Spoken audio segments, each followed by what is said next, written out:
Non, il faut que tu gagnes 177 000 pour payer 50,22 puis 150 000 pour payer 47,46 Alors, je vais demander à ChatGPT pour voir, pour pouvoir comprendre, parce que moi, je me dis, ben, je sais que c'est un montant, c'est pas tout le 150 000 qui est payé à 47,46, mais bon.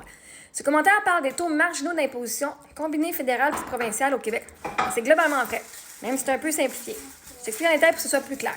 Les taux mentionnés sont des taux marginaux, pas des taux sur toute la paye. 47,46 et 50,22 sont les taux marginaux combinés fédéral et Québec. Ça veut dire pour chaque dollar au-dessus d'un certain revenu, ce pourcentage-là est imposé.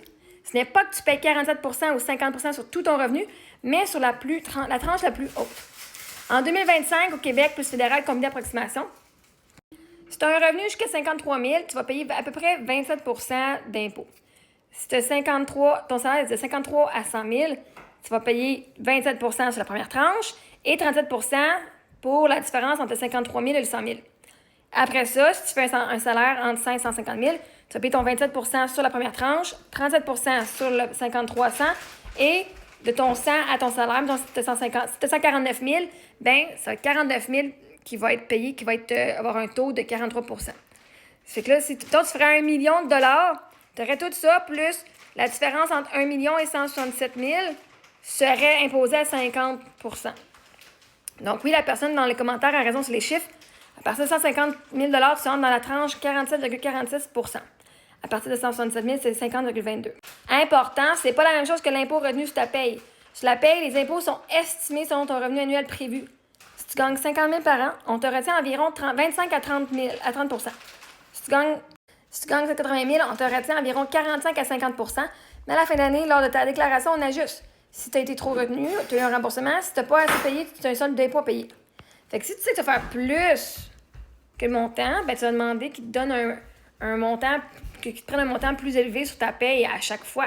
Tu sais, si tu sais que là, tu vas avoir un bonus et que tu vas être payé à 150 000 au lieu de 120 000, ben il faudrait peut-être prévoir en prévision que tu vas faire plus d'argent. Donc, si tu veux, je peux te faire un tableau clair de calcul de l'impôt au Québec par tranche, avec un exemple concret à 100 000, 150 000, 200 000 pour que tu vois combien de reste net par mois. Je dis oui, je veux que tu le fasses. Parfait. Voici un tableau clair et à jour, basé sur les taux combinés fédéral et Québec 2025 pour t'aider à comprendre combien il reste net environ par mois, selon le revenu annuel. Le vrai montant net varie selon ta situation, mais ça donne une excellente idée réaliste.